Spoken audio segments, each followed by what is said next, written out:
ஞானானந்தமயம் தேவன் நிர்மலஸ்படிகாகிருதியும் ஆதாரம் சர்வ வித்யானாம் ஹயக்ரீவம் உபாஸ்மகே.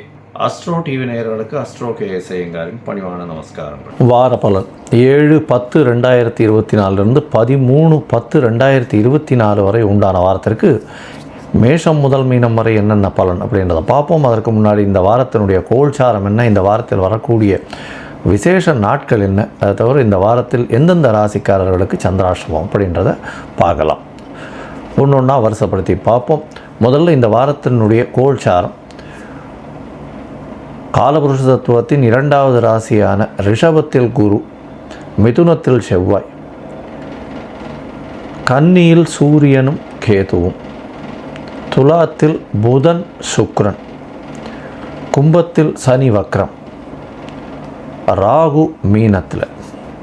இந்த வாரத்தில் பார்த்தோம்னா தமிழ் 21, ஆங்கிலம் 7ஆம் தேதி 7/10 அன்றைக்கி கார்த்தால புதன் கிரகம் தன்னுடைய கன்னியா ராசியிலிருந்து அடுத்து உள்ள துலா ராசிக்கு பெயர்றார். இந்த வாரத்தில் அதிவேகமாக செல்லக்கூடிய கிரகமான சந்திர பகவான் விருச்சிக ராசி அனுஷ நட்சத்திரத்திலிருந்து சதய நட்சத்திரம் கும்பராசி வரலும் போகிறார். இந்த வாரத்தில் இருக்கக்கூடிய கோல்சார நிலை இது. சரி, இந்த வாரத்தில் வரக்கூடிய விசேஷ நாட்கள் என்ன அப்படின்னா, இந்த வாரம் மொத்தமே விசேஷம்தான். ஏன்னா நவராத்திரி வாரமாக இருக்கிறது. 3ஆம் தேதியிலிருந்து நவராத்திரி ஆரம்பிச்சுடுத்து. முதல் 3 நாட்கள் அப்படின்னு சொல்லக்கூடியது துர்க்கை அம்மனுடைய வழிபாடு மிகவும் ஏற்றமான காலகட்டம். அதற்கு பிறகு 3 நாட்கள் லக்ஷ்மி, அதற்கு பிறகு 3 நாட்கள் சரஸ்வதி. அப்படி 9 நாட்களும் 3 இவர்களும், அதாவது துர்கா, லக்ஷ்மி, சரஸ்வதின்னு 3 தெய்வங்களையும் அதீதமாக கொண்டாடக்கூடியது. அதற்கு பிறகு விஜயதசமி கடைசி 10வது நாள். இந்த வாரத்தில் பார்த்தலையானால் விஜயதசமி வருது.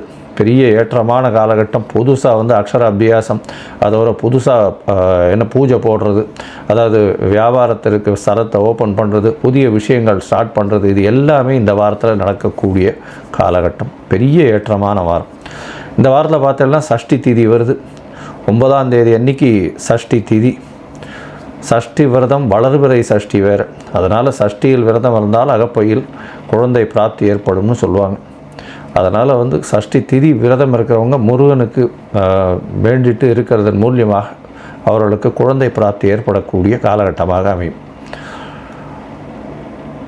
இதுவும் வளர்பிறை சஷ்டி, கேட்ட வரங்கள் அனைத்தும் கிடைக்கக்கூடிய காலகட்டமாக அமைய போகிறது. இந்த வாரத்தில் வெள்ளிக்கிழமை அன்றைக்கே சரஸ்வதி பூஜை.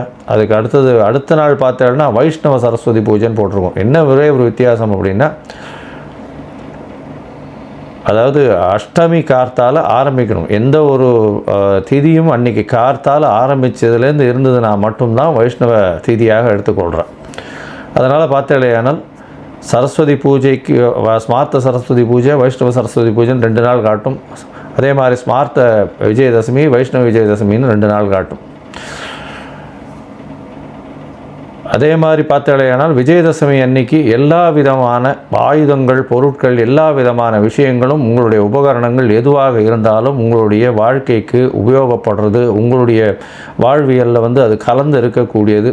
அதை தவிர உங்களுக்கு எதுவும் ஹெல்ப்பாக இருக்கக்கூடியது, அதன் மூலியமாக பொருள் ஈட்டக்கூடிய விஷயங்கள் எதுவாக இருந்தாலும் அதற்கு பூஜை போடுவதும், வண்டி வாகனங்கள், இந்த கூர்மையான பொருட்கள், வஸ்துக்கள், இது எல்லாத்துக்குமே அன்றைக்கி பூஜை போடுறதும் எல்லாமே நல்லபடியாக இருக்கணும்னு ஆண்டவனை பிரார்த்தனை பண்ணுறதும், எல்லா விதமான விஷயங்களும் வெற்றிக்காக நல்ல வழி வகுக்கணும்னு வேண்டிக்கிறதும், இந்த விஜயதசமி ஆயுத பூஜையினுடைய வாழ்த்துக்களையும் என்னுடைய மூலமாக நான் இப்பொழுது உங்களுக்கு எல்லாருக்கும் சொல்கிறேன்.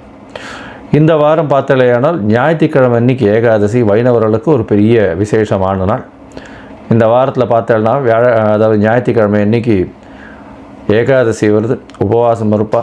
அன்றைக்கி அந்த உடைச்ச அரிசியில் சுஜ்ஜி மாதிரி பண்ணி சாப்பிட்றதும், அதை தவிர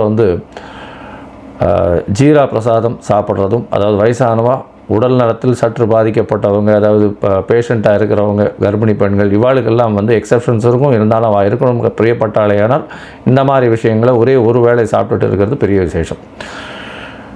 அதை தவிர சகஸ்ரநாமம் கேட்டுருக்கிறதும், அதை தவிர பெருமாளுக்கு உண்டான நாம சங்கீர்த்தனை பாடுறதன் மூலியமாகவும் நல்ல ஏற்றம் கிடைக்கும், அதுவும் ஏகாதசி அன்னைக்கு. சரி, இந்த வாரத்தில் எந்தெந்த ராசிக்காரர்களுக்கு சந்திராஷ்டமம்னு பார்ப்போம். மேஷம், ரிஷபம், மிதுனம், கடகம், இந்த 4 ராசிக்காரர்களுக்கும் சந்திராஷ்டமம். சந்திராஷ்டமம்னா உங்களுடைய பிறந்த ராசியிலிருந்து 8வது ராசியில் சந்திர பகவான் மறைந்திருக்கக்கூடிய காலகட்டம். சந்திரன் என்பவர் மதிகாரகன். அவர் மறைந்திருக்கக்கூடிய காலகட்டத்தில் மதி மயங்கக்கூடும், தவறான முடிவுகள் எடுக்கக்கூடும். அதனால் புதிய முயற்சிகள் வேண்டாம், வெளியூர் வெளிமாநில பிரயாணங்கள் வேண்டாம். ஒருவேளை பண்ண வேண்டிய கட்டாயம் இருந்ததுன்னா சந்திரனுக்கு உண்டான எளிய பரிகாரம்னு சொல்லக்கூடிய அகத்திக்கீரை கட்டு அருகில் இருக்கக்கூடிய கோசாலையில் பசுக்களுக்கு கொடுத்துட்டு போகிறதன் மூலியமாக சந்திராஷ்டமத்தின் தாக்கம் குறையும். சரி, இந்த வாரம் மேஷம் முதல் மீனம் வரை எப்படி இருக்குது, ஒரு நாள் ஒரு ராசிக்காரர்களுக்கும் அப்படின்றத பார்க்கலாம். அதற்கு முன்னாடி என்னுடைய மொபைல் நம்பர் இந்த யூடியூப்பில் கீழே ஸ்க்ராலிங்கில் வரும். என்னுடைய மொபைல் நம்பர்.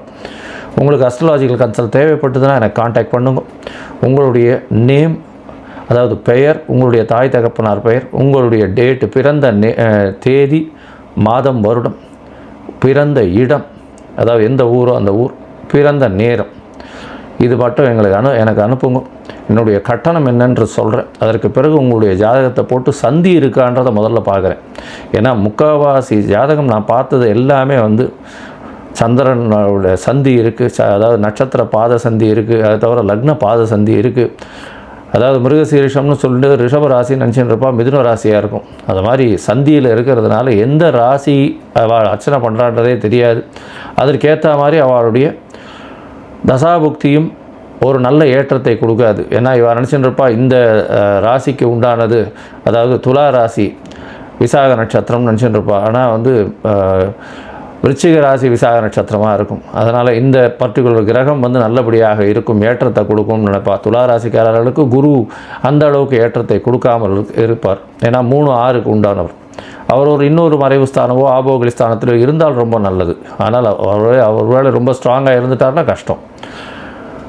அதனால் சந்தி இருக்கிறத முதல்ல பார்த்துட்டு உங்களுக்கு உண்டான ஜாதகத்தை போட்டு அதற்கு பிறகு உங்களுக்கு உண்டான எளிய பரிகாரம், இருக்கக்கூடிய பிரச்சனைகள் என்ன ஏதுன்றதை அலசி ஆராய்ந்து உங்களுக்கு தொடர்பில், அதாவது ஆன்லைனில் கன்சல்ட்டிங்கோ இல்லை நேராக பார்க்கணும்னா அப்பாயின்மெண்ட்டை முன்னாடி எடுத்துகிட்டு வாங்கும். இப்போது மேஷம் முதல் மீனம் வரை 7/10/2024 13/10/2024 வரை உண்டான பலன்களை ஒன்றா பார்க்கலாம். விருச்சிகம், விசாகம், அனுஷம், கேட்டை, இந்த 3 நட்சத்திரம் 9 பாதங்களை கொண்ட ராசி. ராசியின் அதிபதினு சொல்லக்கூடிய ஒரு செவ்வாய் பகவான் ராசிக்கு 8ஆம் இடத்துல இருக்கார். மனசில் கொஞ்சம் சஞ்சலம் இருக்கும், பயம் இருக்கும். இந்த காலகட்டத்தில் பார்த்தாலேயானால் 8ஆம் இடத்துல ராசிநாதனே போய் மறைஞ்சிருக்கிறது மனசில் கொஞ்சம் அதாவது எந்த ஒரு விஷயத்தை எடுத்தாலும் வெற்றி பெறுவோமா மாட்டோமான்ற ஒரு இது இருக்கும்.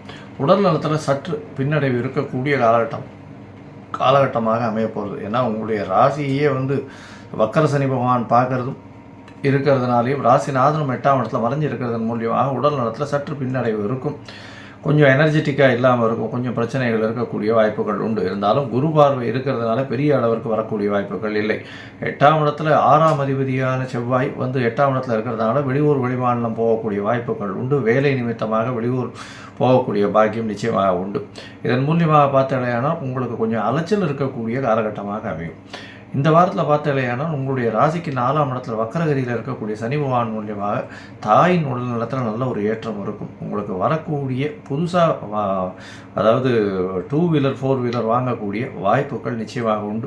அதாவது 2 வீலர் இருக்கவங்க 4 வீலர் இருக்கவங்க 7 கார் அந்த ஹையஸ்ட் ரேஞ்ச் வாங்கக்கூடிய வாய்ப்புகள் நிச்சயமாக உண்டு. ஏன்னா இப்போது விஜயதசமி வேறு வருது, ஆயுத பூஜை வேறு வருது, புதுசாக வண்டி வாங்கக்கூடிய வாய்ப்புகள் நிச்சயமாக உண்டு. உங்களுடைய ராசிக்கு பார்த்தாலேயானால் 5ஆம் இடத்துல ராகு பகவான் இருக்கிறதுனால குழந்தைகள் மூலியமாக சிறு சிறு பிரச்சனைகள் இருக்கும். இருந்தாலும் உங்களுக்கு பதவி புகழ் அந்தஸ்து கௌரவம் வரக்கூடிய வாய்ப்புகள் நிச்சயமாக உண்டு. புதுசாக உங்களுடைய வேலையில் பெரிய ஏற்றம் கிடைக்கக்கூடிய காலகட்டமாக இருக்கும். முயற்சிகள் அனைத்தும் வெற்றி பெறக்கூடிய வாய்ப்புகள் உண்டு. 12ஆம் இடத்துல சுக்கிரனும் புதனும் இருக்கிறதுனால 11ஆம் அதிபதியும் இருக்கிறதுனால அதாவது செலவுகள் கொஞ்சம் அதிகமாக இருக்கும். சுபத்திற்காக செலவு பண்ணுவீர்கள், அதாவது சுப விரயமாக இருக்கக்கூடிய காலகட்டமாக இருக்கும். ராசிக்கு 7ஆம் 12ஆம் இடத்துல இருக்கிறதுனால கணவன் மனைவிக்குள்ள நல்ல ஒரு ஒற்றுமை அந்யோன்யம் இருக்கக்கூடிய காலகட்டமாக அமைய போகிறது. மூத்த சகோதரர்கள் மூலியமாக ஆதாயம் இருக்கக்கூடிய காலகட்டமாக அமைய போகிறது. இந்த வாரம் பார்த்தாலேயானால் உங்களுடைய ராசிக்கு, அதாவது விருச்சிக ராசிக்கு பார்த்தோம்னா 9ஆம் அதிபதி அப்படின்னு சொல்லக்கூடிய சந்திர பகவான் உங்களுடைய ராசியிலேயே இந்த வார்த்தை ஆரம்பிக்கிறார்.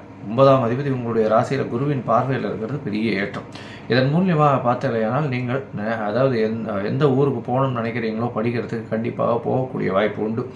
அதாவது வெளியூர் வெளிமாநிலம் சென்று படிக்கக்கூடிய வாய்ப்புகள் நிச்சயமாக இருக்கும். உங்களுடைய ராசிக்கு திருமண யோகம் நிச்சயமாக வந்துருச்சு. இந்த திருமண யோகம் நிச்சயமாக பார்க்கக்கூடிய காலகட்டமாக இருக்கும். ஏன்னா சப்தமத்தில் குரு பகவான் இருக்கிறதுனால நல்ல ஒரு ஏற்றம் கிடைக்கக்கூடிய காலகட்டம்.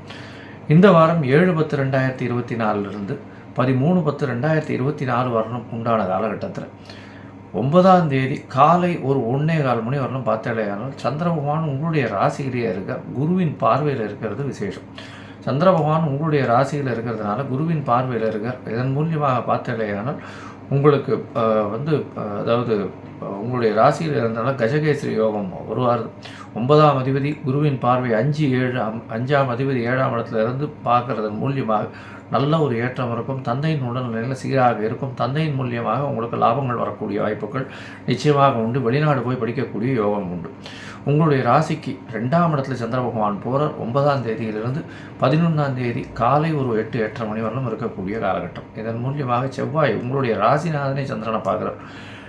ராசிநாதன் 8ஆம் இடத்துலேருந்து உங்களுடைய ராசிக்கு 2ஆம் இடத்துல இருக்கக்கூடிய சந்திரனை பார்க்குறது விசேஷம். இதன் மூலியமாக பார்த்தலையானால் உங்களுக்கு சந்திர மங்கள யோகம் அமையிறது. அதன் மூலியமாக வீடு விற்கிறதுக்கு பார்த்துட்டு இருக்கிறவர்களுக்கு நல்ல ஒரு ஏற்றம் கிடைக்கும். பண வருமானத்திற்கு பஞ்சம் இருக்காது. உங்களுடைய ராசிக்கு 3ஆம் இடத்துல சந்திர பகவான் போகிறார்.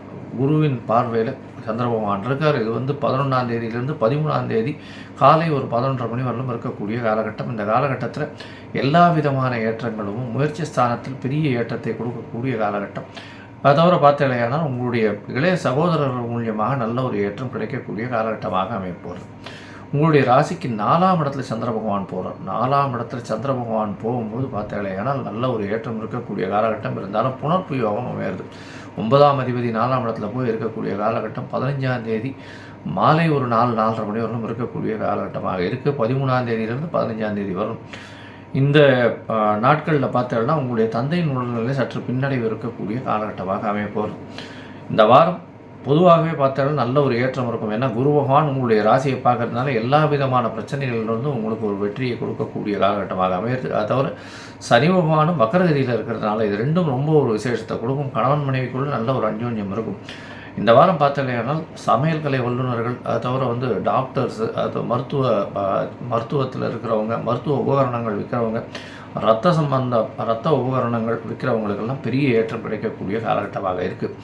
இந்த வாரம் நீங்கள் அருகில் இருக்கக்கூடிய முருகன் கோவிலுக்கு போயிட்டு வாங்க. முருகன் கோவிலுக்கு போயிட்டு அங்கே ஒரு சிகப்பு கலர் வஸ்திரம் தானம் கொடுத்துட்டு வர்றதன் மூலியமாக உங்களுக்கு எல்லா விதமான ஏற்றங்களும் மாற்றங்களும் நிச்சயமாக வரும்.